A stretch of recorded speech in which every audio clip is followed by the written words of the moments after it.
ನಮಸ್ಕಾರ ಸ್ನೇಹಿತರೆ, ಇವತ್ತು ನಾವು ಬಂದಿರೋದು ಉಡುಪಿಯ ಪ್ರಸಿದ್ಧ ಮಲ್ಪೆ ಬಂದರಿಗೆ.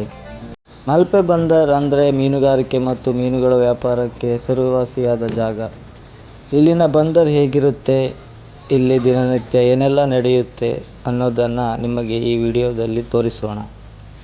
ಇಲ್ಲಿ ಮೀನು ಹಿಡಿಯಲು ಬಳಸುವ ಬಲೆಗಳನ್ನು ನೋಡಬಹುದು.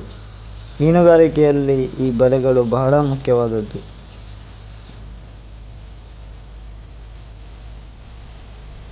ಮೀನುಗಳನ್ನು ದೋಣಿಯಿಂದ ಇಳಿಸಿದ ನಂತರ ಅವು ತಾಜಾವಾಗಿರಲು ಐಸ್ ಹಾಕಿ ಸಂಗ್ರಹಿಸುತ್ತಾರೆ.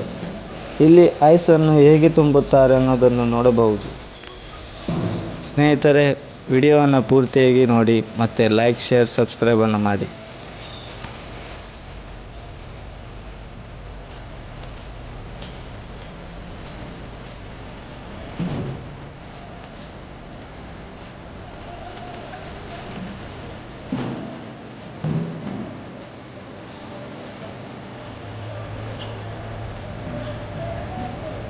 ಸ್ನೇಹಿತರೆ, ಇಲ್ಲಿ ನೋಡ್ತಿರೋದು ಬೇರೆ ಬೇರೆ ರೀತಿಯ ತಾಜಾ ಮೀನುಗಳು. ಮಲ್ಪೆ ಬಂದರ್ಗೆ ಪ್ರತಿದಿನ ಸಮುದ್ರದಿಂದ ಹಲವಾರು ಬಗೆಯ ಮೀನುಗಳು ಬರುತ್ತವೆ. ಸ್ನೇಹಿತರೆ, ಇಲ್ಲಿ ದೊಡ್ಡ ಗಾತ್ರದ ಸಿಗಡಿಗಳು, ಸಣ್ಣ ಗಾತ್ರದ ಸಿಗಡಿಗಳು, ಹೀಗೆ ಬೇರೆ ಬೇರೆ ರೀತಿಯ ಸಿಗಡಿಗಳು ಕಾಣಿಸುತ್ತವೆ. ಕೆಲವು ಸಿಗಡಿಗಳಿಗೆ ಮಾರುಕಟ್ಟೆಯಲ್ಲಿ ಹೆಚ್ಚಿನ ಬೇಡಿಕೆ ಇರುವುದರಿಂದ ಅವುಗಳಿಗೆ ಉತ್ತಮ ಬೆಲೆಯೂ ಸಿಗುತ್ತದೆ. ಸಿಗಡಿಗಳ ತಾಜಾತನ, ಗಾತ್ರ ಮತ್ತು ಗುಣಮಟ್ಟದ ಮೇಲೆ ಬೆಲೆ ಬದಲಾಗುತ್ತದೆ. ಸ್ನೇಹಿತರೆ, ಇಲ್ಲಿ ನೀವು ನೋಡ್ತಿರೋದು ಬೇರೆ ಬೇರೆ ರೀತಿಯ ಮೀನುಗಳು ಮತ್ತು ಸಿಗಡಿಗಳು ಮಿಕ್ಸ್ ಆಗಿ ಬಂದಿರುವುದು. ದೋಣಿಯಿಂದ ಮೀನುಗಳನ್ನು ಇಳಿಸಿದ ನಂತರ ಅವುಗಳನ್ನು ಒಂದೇ ರೀತಿ ಇಡೋದಿಲ್ಲ. ಪ್ರತಿ ರೀತಿಯ ಮೀನುಗಳು ಬೇರೆ ಬೇರೆ ಮಾಡಿ ಗಾತ್ರ ಮತ್ತು ಗುಣಮಟ್ಟಕ್ಕೆ ಅನುಗುಣವಾಗಿ ಸಪರೇಟ್ ಮಾಡಿ ಇಡಲಾಗುತ್ತೆ. ದೊಡ್ಡ ಮೀನುಗಳು ಒಂದು ಕಡೆ, ಸಣ್ಣ ಮೀನುಗಳು ಒಂದು ಕಡೆ, ಸಿಗಡಿಗಳು ಬೇರೆ, ಹೀಗೆ ಪ್ರತ್ಯೇಕವಾಗಿ ಮಾಡಿ ಮಾರಾಟಕ್ಕೆ ಸಿದ್ಧಪಡಿಸುತ್ತಾರೆ. ಹೀಗೆ ಬೇರ್ಪಡಿಸುವುದರಿಂದ ವ್ಯಾಪಾರಿಗಳಿಗೆ ಬೇಕಾದ ಮೀನುಗಳನ್ನು ಸುಲಭವಾಗಿ ಆಯ್ಕೆ ಮಾಡಿಕೊಳ್ಳಬಹುದು. ಜೊತೆಗೆ ಪ್ರತಿಯೊಂದು ರೀತಿಯ ಮೀನುಗಳಿಗೆ ಅದರದೇ ಆದ ಬೆಲೆ ನೀಡಲಾಗುತ್ತದೆ. ಮೀನುಗಳನ್ನು ಬೇರೆ ಬೇರೆ ರೀತಿಯಲ್ಲಿ ಸಪರೇಟ್ ಮಾಡಿದ ನಂತರ ಈಗ ಇಲ್ಲಿ ಆಕ್ಷನ್ ಪ್ರಾರಂಭವಾಗುತ್ತದೆ. ಆಕ್ಷನ್ನಲ್ಲಿ ಭಾಗವಹಿಸಲು ವ್ಯಾಪಾರಿಗಳು ಮತ್ತು ಖರೀದಿದಾರರು ಇಲ್ಲಿ ಸೇರಿದ್ದಾರೆ. ಪ್ರತಿಯೊಬ್ಬರು ತಮಗೆ ಬೇಕಾದ ಮೀನುಗಳ ಗುಣಮಟ್ಟ ಮತ್ತು ಪ್ರಮಾಣವನ್ನು ನೋಡಿ ಬೆಲೆ ಹೇಳುತ್ತಾರೆ. ಯಾರು ಹೆಚ್ಚು ಬೆಲೆ ಕೊಡಲು ಸಿದ್ಧರಾಗುತ್ತಾರೋ ಅವರಿಗೆ ಮೀನುಗಳನ್ನು ಮಾರಾಟ ಮಾಡಲಾಗುತ್ತದೆ. ಇಲ್ಲಿ ಕೆಲವೇ ನಿಮಿಷಗಳಲ್ಲಿ ಹಲವಾರು ರೀತಿಯ ಮೀನುಗಳು ಹರಾಜು ನಡೆಯುವುದನ್ನು ನೋಡಬಹುದು. ಬಂದರಿನಲ್ಲಿನ ಈ ಹರಾಜಿನ ಸಮಯದಲ್ಲಿ ಇರುವ ಗಿಜಿಗುಡುವ ವಾತಾವರಣ ನೋಡೋದೇ ಒಂದು ವಿಭಿನ್ನ ಅನುಭವ.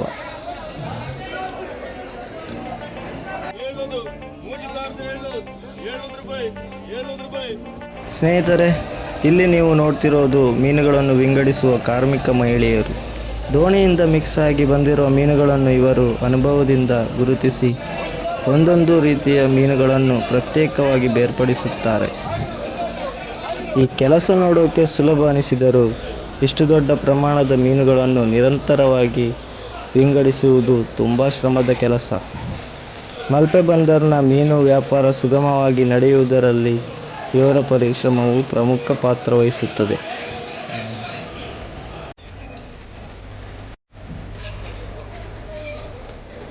ಸ್ನೇಹಿತರೆ, ಇಲ್ಲಿ ನೀವು ನೋಡ್ತಿರೋದು ಅಂಜಲ್ ಮೀನು. ಅಂಜಲ್ ಮೀನಿಗೆ ಕರಾವಳಿ ಭಾಗದಲ್ಲಿ ತುಂಬ ಬೇಡಿಕೆ ಇದೆ. ಇದು ಸಮುದ್ರದಲ್ಲಿ ಸಿಗುವ ಒಂದು ಪ್ರಮುಖ ಮೀನು.